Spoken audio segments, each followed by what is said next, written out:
Bueno, justo como mencionó Jorge, yo voy a hacer una presentación del informe del Estado de la Educación, pero me voy a concentrar en aspectos propositivos, en nuestras propuestas para mejorar. Obviamente tenemos una sección donde identificamos algunos de los problemas para entender por qué proponemos esas soluciones, pero el informe en general tiene una naturaleza bastante propositiva. Debo aclarar, me pidió Vera que aclarara que hoy es la presentación sobre educación, pero la próxima semana tendremos sobre el tema de seguridad también.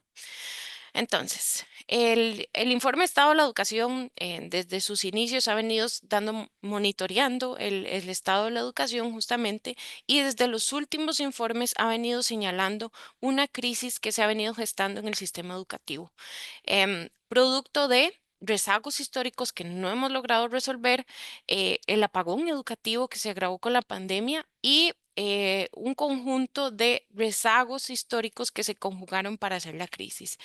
En 2025 decimos que esta crisis persiste, que Costa Rica sigue experimentando una grave crisis educativa y que la educación está perdiendo valor público. No porque no lo tenga, sino porque en nuestro país está dejando de tener esa prioridad política y social que le habíamos asignado históricamente. El problema es que esta pérdida de valor público tiene serias consecuencias.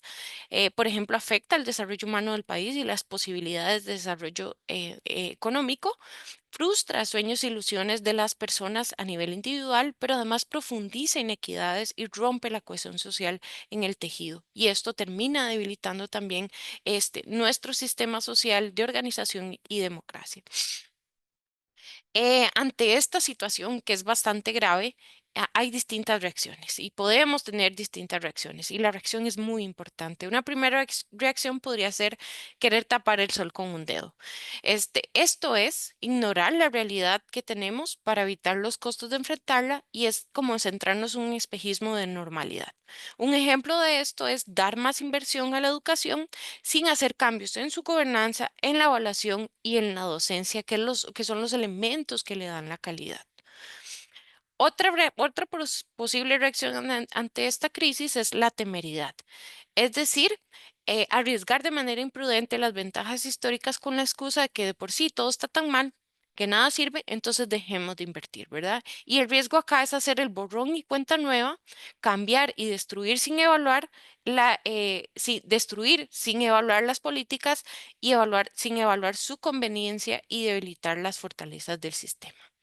La tercera reacción es apostar por soluciones con sentido práctico. Y esta justamente es la solución que propone el Estado de la Educación. Eh, Costa Rica tiene muchos problemas en el sistema educativo, y lo ideal sería que podamos ir resolviendo cada uno de estos problemas uno por uno, pero la realidad es bastante más compleja y hay que avanzar en distintos frentes. El informe propone centrarnos en estos 6 problemas que ven en pantalla, con una condición. Hay que tener una propuesta clara y apuntar a metas específicas en cada uno de estos problemas. En cada uno de estos problemas, en los 6 que les presenté, les voy a presentar las soluciones del informe con este esquema: el problema, la implicación y la solución. Empecemos con el problema de inversión. ¿Cuál es el problema acá? El problema es que hemos estado utilizando la educación como una variable de ajuste fiscal. Tenemos una regla fiscal que pone un tope a las inversiones que podemos hacer en cada una de las carteras, y el problema que tenemos es que no hemos dejado que la educación o el presupuesto que se destina a educación se llegue por lo menos a ese tope que establece la regla fiscal. Siempre hemos estado por debajo y esta es una decisión, más que técnica, es una decisión política. Y esto nos ha llevado a niveles de inversión que hoy son similares a los que teníamos en los años 80. Justamente este país puso en la Constitución una meta de inversión en educación del 8% para no repetir los errores que habíamos cometido en la década de los 80 cuando dejamos de invertir en educación, y eso produjo retrocesos en términos de desarrollo humano y en términos de las capacidades que desarrollamos en la población. Una generación completa se quedó sin asistir a la educación secundaria primordialmente, y esta generación se incorporó al mercado laboral sin un conjunto de capacidades mínimas esperables para acceder a puestos de calidad y bien remunerados. El problema es que recortar es muy fácil, pero recuperar es muy difícil. La evolución del presupuesto del MEP se aleja cada vez más de la meta constitucional. Y en este sentido hicimos distintos escenarios. ¿Cuánto nos costaría volver a recuperar los niveles más altos que hemos tenido, que fueron en 2017, un 7,4%? Y con eso en mente hicimos escenarios de cuánto tiempo nos costaría. Si invertimos un 8,5% anual adicional, nos llevaría hasta 2042 llegar al nivel que teníamos en 2017. Y si lo hacemos con un 10% adicional, eso nos tomaría hasta 2034 por ahí. ¿Qué quiere decir esto? Bueno, que el daño ya está hecho, ¿verdad? Entonces, ante esta situación, ¿qué implicaciones tiene estos recortes en la inversión?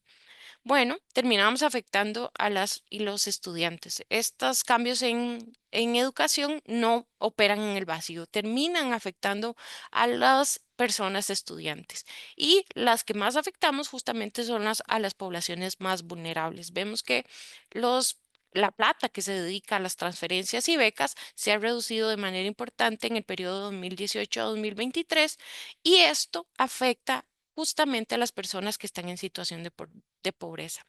Al día de hoy, 35% de las personas en edad de estudiar, este, se encuentran en una situación de pobreza y justamente estas personas son las que necesitan más las becas y las transferencias para mantenerse en el sistema educativo.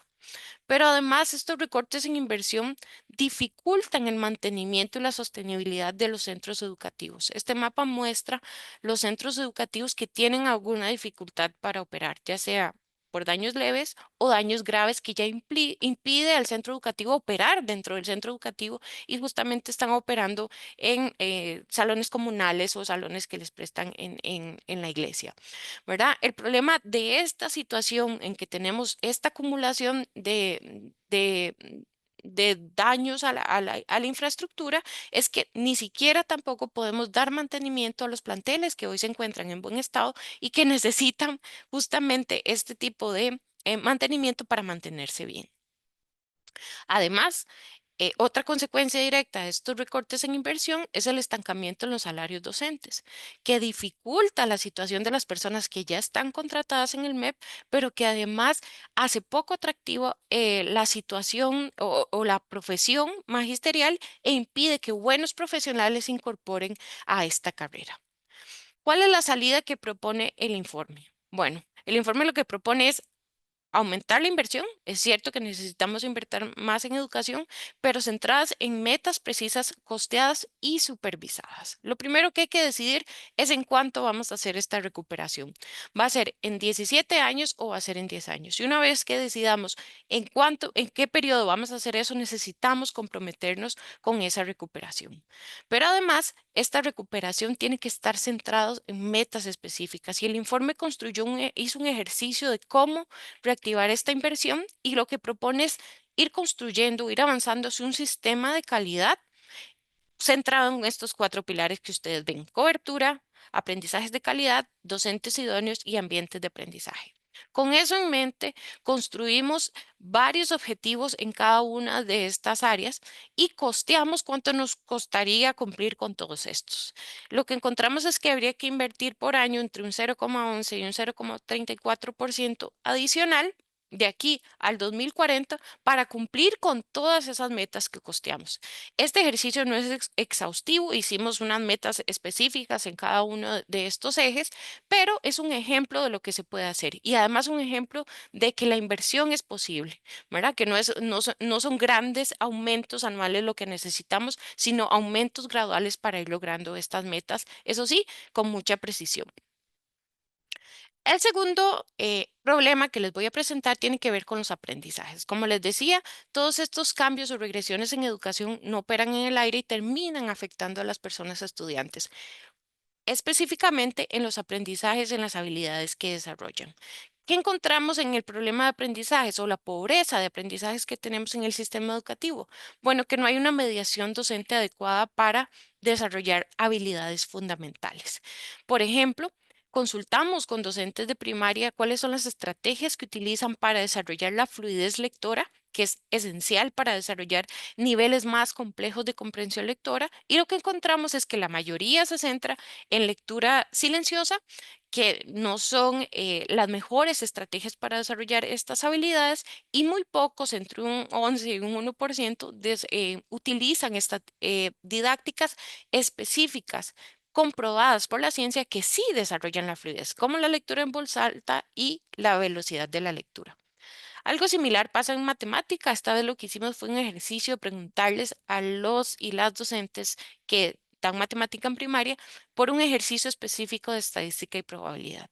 Vemos que la mayoría se aleja de las estrategias adecuadas. Solo una persona nos dijo una estrategia que tenía que ver con estadística y probabilidad y además recuperaba los elementos que dice el programa que tienen que incorporar. La gran mayoría, 117, nos dijo estrategias que no tenían nada que ver con el problema planteado.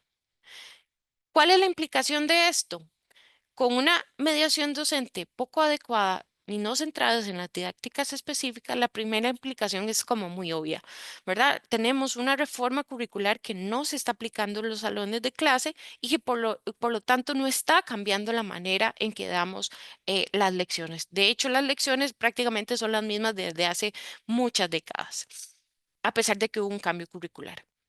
Pero además, esto termina afectando la motivación y las habilidades que desarrollan los y las estudiantes. Hay un rezago grande. Y este que ustedes ven es un ejemplo de un ejercicio de escritura que hicimos en el informe anterior y hecho por una persona, un niño de 11 años, y vean ustedes cómo tiene graves problemas para escribir con graves problemas de ortografía, puntuación e incluso la estructura del texto. No había claro una estructura de inicio, desarrollo y conclusión que reflejara avances o el avance que uno esperaría a este nivel. El problema es que estos rezagos no se atienden y se siguen arrastrando y se cristalizan a lo largo de la trayectoria educativa.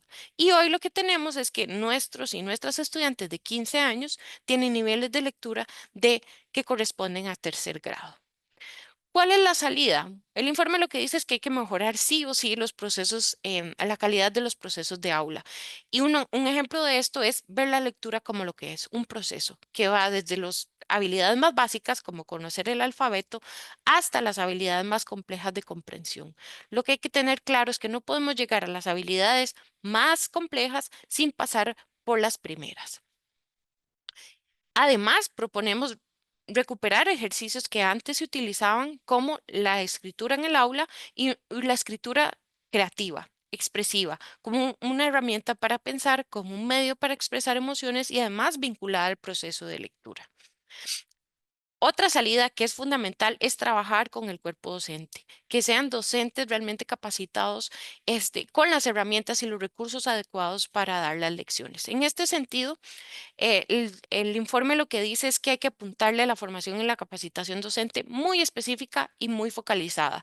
En formación inicial, trabajar didácticas específicas, por ejemplo, desarrollo de ideas centrales. Esto hay que modelarlo, pero para poder modelarlo con los y las estudiantes se requiere que las personas docentes sepan cómo hacerlo, hayan aprendido ellos mismos a hacerlos y tengan las didácticas para hacerlo.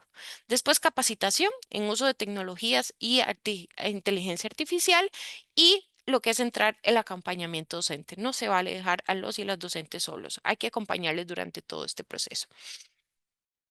En el aula, ¿verdad? Hay que mejorar el uso y la distribución de los tiempos lectivos por por consultas con las mismas personas docentes sabemos que se pierden muchas lecciones durante el año y esto se puede mejorar con un ajuste en el calendario escolar para reducir la suspensión de lecciones, pero además hay que mejorar el uso del tiempo en clase, reducir las tareas administrativas y trabajar con grupos más pequeños para que los y las docentes se dediquen a lo que saben hacer mejor, que es enseñar. Y finalmente, no podemos hacer chocolate sin cacao, necesitamos recursos. Lectura para lectura y la tecnología, libros y dispositivos y conexión para poder desarrollar las habilidades que los y las estudiantes van a necesitar luego para los niveles posteriores y para incorporarse luego a la vida laboral. El tercer problema está muy relacionado con el anterior y tiene que ver con el termómetro que utilizamos para medir la calidad de esos aprendizajes. Si el termómetro está mal calibrado, entonces no podemos saber realmente la gravedad del problema. Y aquí lo que encontramos es que tenemos pobreza en las evaluaciones nacionales que aplicamos y que además utilizamos para certificar las habilidades que los y las estudiantes desarrollan. Em, Encontramos que las pruebas del MEP, las pruebas de certificación, estas son las estandarizadas del 2023, miden solo una pequeña parte de las habilidades que se incluyen en los programas de estudio. Si ustedes ven las barras anaranjadas hacia abajo, lo que indican son las habilidades del programa que no están incluidas en las pruebas, más de un 70% en primaria en español y matemáticas. Pero además, estas pruebas son de baja dificultad, que es una segunda característica. Analizamos los ítems con criterio de experto y a la luz de lo que dicen las habilidades del programa y encontramos que estamos evaluando en sexto grado con ítems de segundo, tercer y cuarto grado. ¿Verdad? Cuando se supone que los y las estudiantes ya manejan todas esas habilidades, puesto que están en sexto. Y además, estas pruebas se construyen sin los criterios técnicos adecuados. Según el MEP, los y las estudiantes se clasifican en tres niveles, básico, intermedio y avanzado, una vez que realizan estas pruebas y se les dan las notas, ¿verdad? Pero cuando nosotros analizamos estos ítems, los contrastamos con los programas y además le aplicamos criterio de experto para ver la dificultad, encontramos que si acaso encontramos dos niveles, básico e intermedio, no encontramos ítems para clasificar a los estudiantes en niveles avanzados. Esto quiere decir que además estamos sobreestimando las capacidades y las habilidades que adquieren nuestros estudiantes. ¿Qué implicación tiene esto? Bueno, que los estudiantes están aprobando los niveles, están pasando de año a año, pero sin tener las habilidades que nosotros mismos como país decimos que deben adquirir en cada uno de estos niveles. Ojo, siempre digo esto. Estos son pruebas de certificación. Esto quiere decir que usted, cuando le entrega al estudiante el resultado del examen y le dice qué pasó, usted le está diciendo, está listo para pasar al siguiente nivel o además está listo para, no sé, pasar a la universidad o incorporarse al mercado laboral. ¿Cuál es la salida? Aquí retomamos una recomendación que habíamos hecho en el informe anterior, y que está de acuerdo a lo que dicen los estándares internacionales, que es tener una agencia nacional de macroevaluación. ¿Qué pasa en la actualidad? Ahorita tenemos una dirección de gestión y evaluación de la calidad que opera dentro del ministerio, que recoge información de los centros y la distribuye a lo interno del despacho para la toma de decisiones. Básicamente aquí el MEP es juez y parte, ¿verdad? Es como si la auditoría de una empresa dependiera directamente de la gerencia. Esto compromete directamente la imparcialidad de las decisiones. Lo que proponemos es que se mantenga la dirección, pero centrada en la gestión y la calidad, pero tener un ente, una agencia, un centro de macroevaluación que esté supeditada al Consejo Superior de Educación, un Consejo Superior reformado, con mucho más autonomía. Esta agencia haría las pruebas, distribuiría los resultados a lo interno del MEP para la toma de decisiones y además el MEP se encargaría de devolver esta información a los centros educativos para hacer las mejores respectivas. Asimismo, el Consejo Superior tendría la información para además evaluar la evolución de las políticas y el cumplimiento. Otra salida, porque sabemos que esto puede tomar mucho tiempo y además se requieren muchos cambios en legislación y etcétera, es avanzar hacia el desarrollo de pruebas de calidad. El país tiene con qué. Hemos hecho pruebas de muy buena calidad, por ejemplo, las que hacemos de certificación con la Universidad de Costa Rica y el MEP en certificación en inglés, perdón. Y sabemos que esas pruebas cumplen con todos los criterios de una prueba de calidad de certificación. Es decir, este país sabe hacer buenas pruebas. Lo que nos toca es realmente comprometernos a hacer pruebas de calidad. El cuarto problema al que me quiero referir tiene que ver con la rectoría del sistema. Y el problema que tenemos aquí es que tenemos un Consejo Superior de Educación sin las capacidades suficientes para ejercer la rectoría que le corresponde. En la Constitución está establecido que es el Consejo Superior de Educación a quien le corresponde la Dirección General de la Enseñanza. Ellos dictan políticas, pero además son los encargados de velar por que esas políticas se cumplen. ¿Qué vemos en la práctica? Que tiene muchas limitaciones para ejercer esta rectoría. Limitaciones institucionales como un reglamento desactualizado, ilimitado y sin una posición clara dentro del organigrama del MEP, limitaciones técnicas por el equipo que le apoyas, que está centrado mucho en temas administrativos y sin claridad sobre el rol que le corresponde en la supervisión de los acuerdos. Y limitaciones financieras, pues depende total y absolutamente del MEP, tanto administrativamente como operativamente.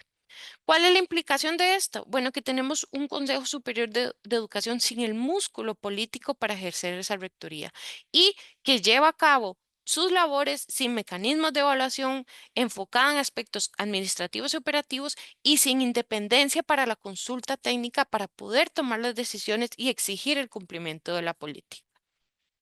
¿Cuál es la salida? Pues fortalecer la independencia y las capacidades del Consejo Superior. Y esto pasa por justamente la selección de los miembros, centrados en la autonomía, en la transparencia, en la trayectoria y la integridad, pero además evitando conflictos de intereses sobre las personas que están ahí, centrados justamente en capacidades técnicas y no tanto en capacidades administrativas.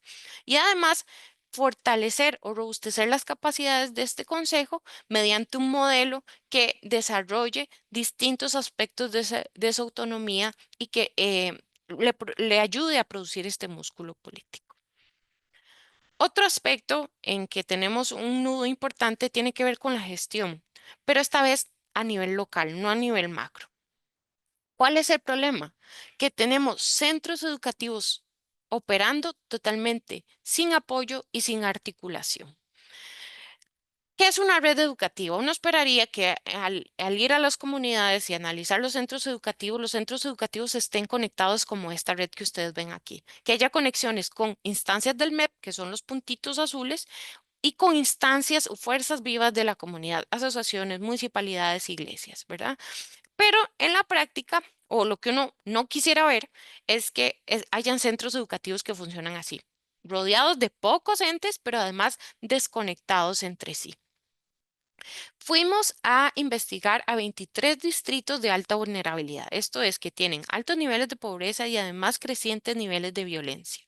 En estos distritos trabajamos con los 166 centros educativos y les hicimos una pregunta. Cuando usted tiene un problema, vamos donde la persona directora y cuando usted tiene un problema, ¿a quién recurre?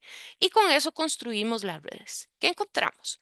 Que no hay redes articuladas, es decir, cuando las personas directoras tienen un problema, trabajan prácticamente solos y buscan soluciones por su parte y no se apoyan ni con otros centros educativos, ni con las personas que le apoyan desde el MEP, ni con las fuerzas de la comunidad.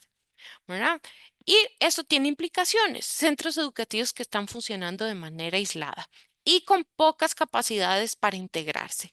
Lo que ustedes ven aquí es una red de un circuito educativo y si ven abajo esta parte que está rodeada con un círculo, hay una red más o menos articulada. Pero si ustedes ven, toda la red va hacia el centro y no hay conexiones entre ellos. Eso usualmente es la persona supervisora y que está bien, es una red consolidada, pero además es una red muy inestable o que puede ser o que en cualquier momento se puede caer. ¿Por qué? Porque si la persona supervisora se va, esa red se cae.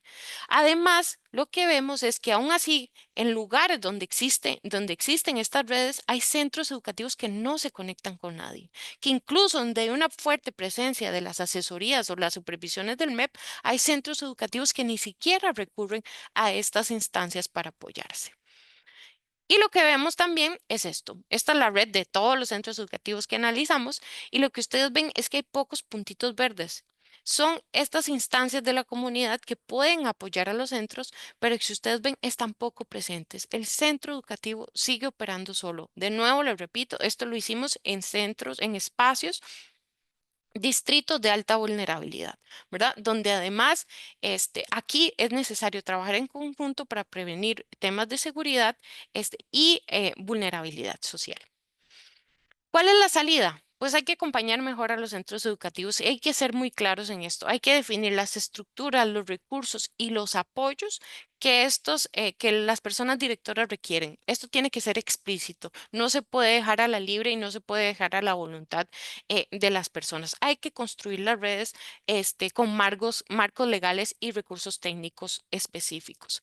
Pero además hay que fortalecer el liderazgo legal, el local, perdón, la función que tienen las direcciones regionales en esto, en la articulación de estas redes de los centros educativos con las fuerzas de la comunidad y además promover la participación comunitaria, ¿verdad? ¿Cómo comunicamos a distintos actores involucrados y cómo hacemos para replicar modelos? ¿Verdad? O documentar experiencias exitosas de lugares donde sí se logran hacer estas redes para que sean replicables.